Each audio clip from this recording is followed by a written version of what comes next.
ମହାନଦୀର କୂଳରେ ଥିଲା ଛୋଟ ଗାଁଟିଏ, କହ୍ନେଇପୁର। ଗାଁଟି ଛୋଟ ହେଲେ ମଧ୍ୟ ସେଠାରେ ଲୋକମାନଙ୍କ ମନ ବହୁତ ବଡ଼। ସକାଳ ହେଲେ ନଦୀ ପାଖରେ ଘଣ୍ଟ ଓ ଶଙ୍ଖର ଧ୍ୱନି, ସନ୍ଧ୍ୟା ହେଲେ ପକ୍ଷୀମାନଙ୍କର ରାବ ଶୁଭୁଥିଲା। ଏହିଭଳି ଶାନ୍ତ ଜୀବନ ଚାଲିଥିଲା। ସେଇ ଗାଁରେ ରହୁଥିଲା ଗୋଟିଏ କୁନି ପୁଅ, ଡୁଡୁଲୁ।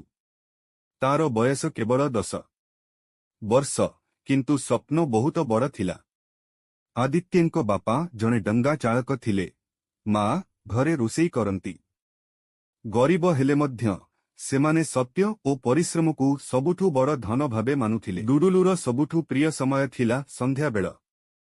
ସେ ନଦୀ ପାଖରେ ବସି ଦୂର ଆକାଶକୁ ଚାହୁଁଥିଲା ଓ ସ୍ୱପ୍ନ ଦେଖୁଥିଲା। ମୁଁ ଗୋଟିଏ ଦିନ ବଡ଼ ଇଞ୍ଜିନିୟର ହେବି, ଆମ ଗାଁକୁ ନୂଆ ସେତୁ ଆଣିବି। କିନ୍ତୁ ଜୀବନ ସବୁବେଳେ ସହଜ ନୁହେଁ। ଗୋଟିଏ ବର୍ଷ ଭୟଙ୍କର ବନ୍ୟା ଆସିଲା।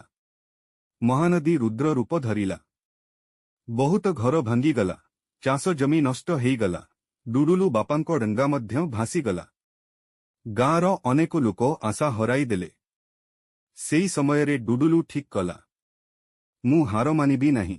ସେ ତାର ପଢ଼ା ଚାଲୁ ରଖିଥିଲା। ଦିନରେ ଶ୍ରମିକ କାମ କରେ, ରାତିରେ ପାଠ ପଢ଼େ। ସେହି ଗାଁର ଶିକ୍ଷକ ମହାଶୟ ତାର ପାଠପଢ଼ା ଦେଖି ତାକୁ ମାଗଣାରେ ପଢ଼ାଇଲେ। ଏକ ବର୍ଷ ପରେ ଡୁଡୁଲୁ ଜିଲ୍ଲାରେ ପ୍ରଥମ ହେଲା। ଶେଷରେ ସେ ଉଚ୍ଚ ଶିକ୍ଷା ପାଇଁ ସହରକୁ ଗଲା। ବହୁତ କଷ୍ଟ, ବହୁତ ସଂଘର୍ଷ, କିନ୍ତୁ ସ୍ୱପ୍ନ କେବେ ଭାଙ୍ଗି ନଥିଲା। କିଛି ବର୍ଷ ପରେ ସେ ଏକ ସଫଳ ଇଞ୍ଜିନିୟର ହେଲା।